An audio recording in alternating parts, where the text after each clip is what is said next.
Hi there, I'm Sarah, a 28-year-old graphic designer with a love for all things creative and a little one on the way. Before I jump into my story, make sure to hit that like button and subscribe if you want to hear more of my wild adventures. Right now, I'm in my living room, surrounded by a vibrant mix of yellow and green decorations. My best friend, Emily, is balancing on a ladder, carefully hanging the final welcome baby banner. Emily, you're truly a lifesaver, I exclaim, gently patting my round belly. I honestly don't know how I'd manage this gender-neutral shower without you. She flashes a mischievous grin at me. That's what best friends are for, Mama. Besides, driving your mother-in-law crazy with all this yellow and green is just too much fun. I can't help but laugh. Oh, don't even remind me. Linda's been bombarding me with texts about the baby's gender. Honestly, if I get one more old wives' tale about how to figure out if it's a boy or girl, I might just lose it. Just then, my phone buzzes. Speak of the devil, Emily says, sliding down the ladder.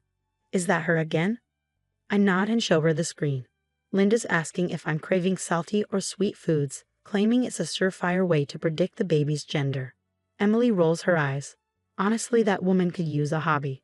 I couldn't agree more. I sigh, tossing my phone aside. Mark's doing his best to keep her at bay, but you know how relentless she can be. Just then, Mark walks in, looking slightly frazzled. Hey, babe. The nursery's all set. My dad will be bringing over the last of the furniture later. Thanks, hun. How's your mom handling all of this? He runs a hand through his hair. She's definitely persistent, but I keep reminding her we're keeping it a surprise. Good luck with that, Emily chuckles. At that moment, the doorbell rings. It's my parents, Robert and Carol, arriving with arms full of gifts and snacks for the shower. Oh, sweetie, the place looks fantastic, Robert exclaims as he sets down the boxes, his face lighting up. Your mother was right. You've done an amazing job, kiddo. As we chat, Mark's phone starts ringing. He glances at the screen and sighs. It's Mom again. I better take this. He steps outside, and I can hear him trying to soothe Linda's latest concerns. Emily leans in and whispers, $10, as she's trying to get him to reveal the baby's gender. I shake my head. No bet. That's a sucker's game. As the day progresses, more friends and family arrive to help with the setup. The house is alive with energy, but I can't shake the feeling that Linda is up to something. Every time Mark's phone rings, I find myself tensing up. Later that evening, as Mark and I prepare for bed, I decide to bring it up. Hun, is your mom all right? She seems unusually fixated on this whole gender thing. Mark sighs and pulls me into a comforting embrace. You know how she is. She just wants to be part of everything. But don't worry, I've got it under control. I nod, trying to trust him, but as I drift off to sleep, my mind keeps racing with thoughts of what Linda might have planned for the baby shower the next day. On the morning of the baby shower, I wake up feeling a mix of excitement and anxiety. As I'm getting ready, Mark walks in, looking unusually anxious. Hey, you okay? You look like you've seen a ghost, I ask. He runs a hand through his hair. I just got off the phone with my mom. She's acting strangely, more so than usual. She kept insisting she has a big surprise for us. I'm not liking the sound of it. I try to brush off my unease, but it lingers. As guests begin to arrive, I push my worries aside and focus on enjoying the party. This spread looks incredible, Sarah, my friend Rachel says, admiring the buffet. Thanks, Emily really went all out with the planning. Just then, Emily rushes over, visibly flustered. Sarah, we have a problem. The cake decorator messed up the order. The cake says it's a boy. What? No, this can't be happening. Don't worry, I've got a plan, Emily reassures me. We'll just scrape off the boy part and replace it with baby, crisis averted. As we're sorting out the cake mess, the doorbell rings. Mark heads to answer it, and I hear his voice, filled with shock. Mom? What's going on? I turn to see Linda bursting in, followed by a small crowd of unfamiliar faces. She's holding a bunch of blue balloons, and a man in a white coat is with her. Surprise, darling, Linda exclaims brightly. I've brought the party to you.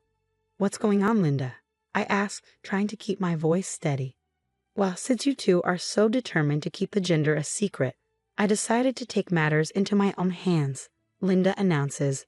Everyone, meet Dr. Thompson, our sonogram expert extraordinaire.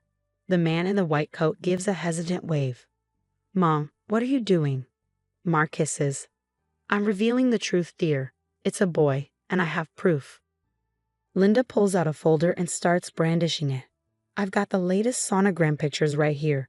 Dr. Thompson will review them and confirm why I already know. I feel my face flush with a mix of anger and embarrassment. Linda, that's enough. This is our baby, and it's our decision.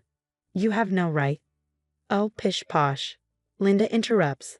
As the grandmother, I have every right to know. Emily steps in, trying to ease the tension. Hey, everyone, how about we switch gears and play some fun baby shower games? I've got a great one where we guess the baby's birthday. But Linda is relentless.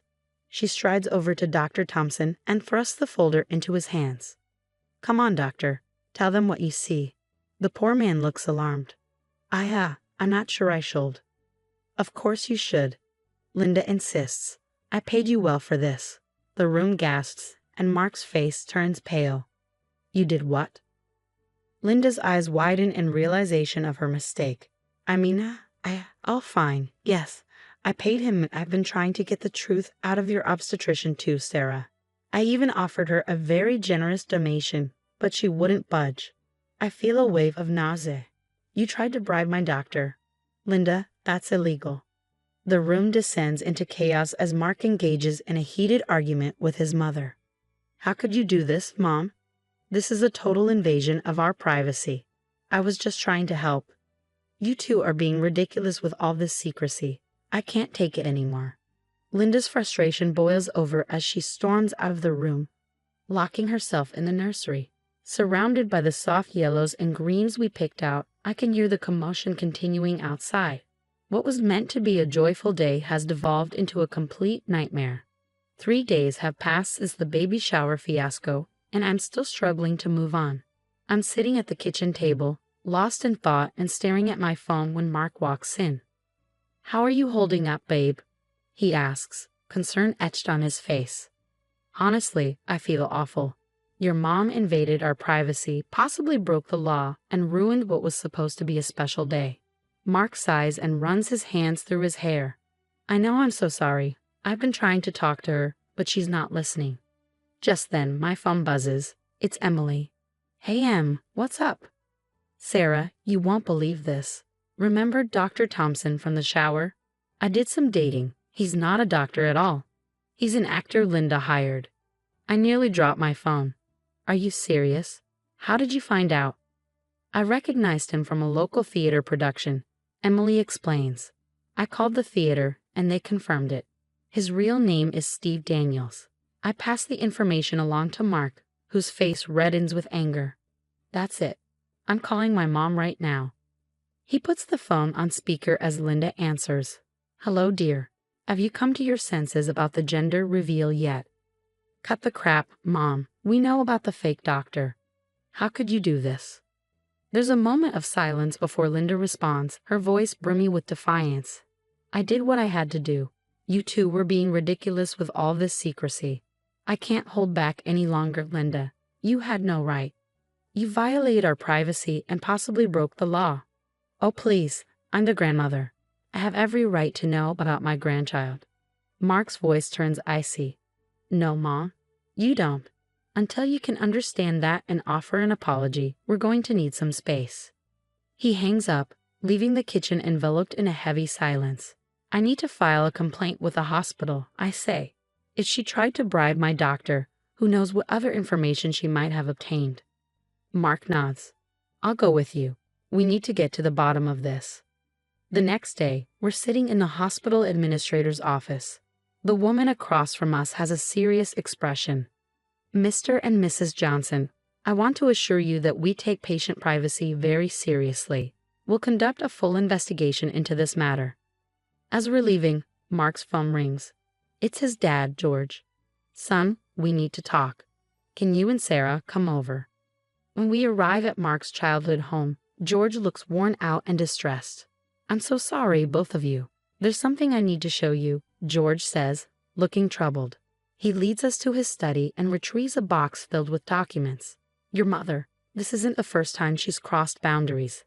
I've been keeping track over the years. She's always struggled with respecting limits, especially within the family. Mark looks taken aback. Dad, why didn't you ever tell us about this?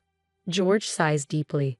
I thought I could handle her behavior, but after what happened at the shower, I see now that I've been enabling her. It's time for this to stop. He hands us the box. Inside are letters, emails, and legal documents outlining Linda's past manipulative behaviors. There was an incident with your cousin at Jenny's wedding, George explains.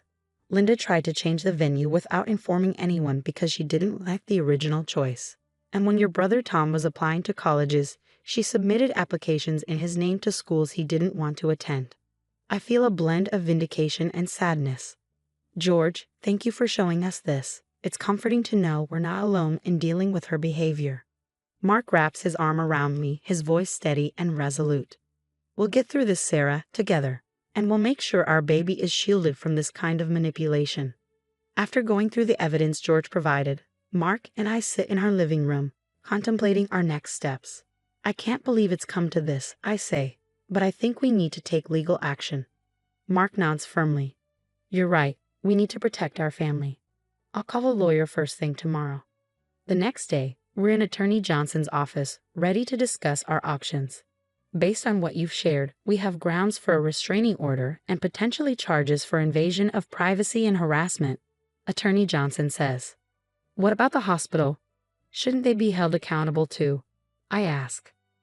We'll start with the restraining order against Linda, she replies. We can address the hospital issues separately.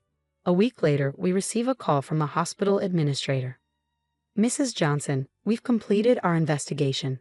I'm deeply sorry to inform you that one of our nurses, under pressure from your mother-in-law, did leak some of your confidential information. Months go by, and the long-awaited day finally arrives. In the delivery room, Mark is right beside me as our beautiful baby boy makes his entrance into the world. When I hold our son for the first time, I'm overwhelmed by how perfect he is. George, grinning from ear to ear, cradles his grandson. Sarah, he's absolutely perfect. He's got your eyes and Mark's nose. Emily chimes in with a chuckle, definitely Mark's nose. As our loved ones gather around to celebrate with us, I gaze at Mark and our son, feeling an overwhelming sense of peace and resilience. We've endured so much together. But those challenges have only made us stronger, ready to protect our little family from any harmful influences. As our story concludes, I want to ask you, if you were in my position, would you ever consider forgiving Linda and allowing her back into your child's life? Or do you believe that some actions are truly unforgivable when it comes to safeguarding your family? I'd love to hear your thoughts in the comments below. Your experiences and opinions are invaluable and could help others going through similar struggles. If this story resonated with you and you'd like to hear more, please like this video and subscribe to our channel. Your support means so much to us and allows us to continue sharing these real-life stories.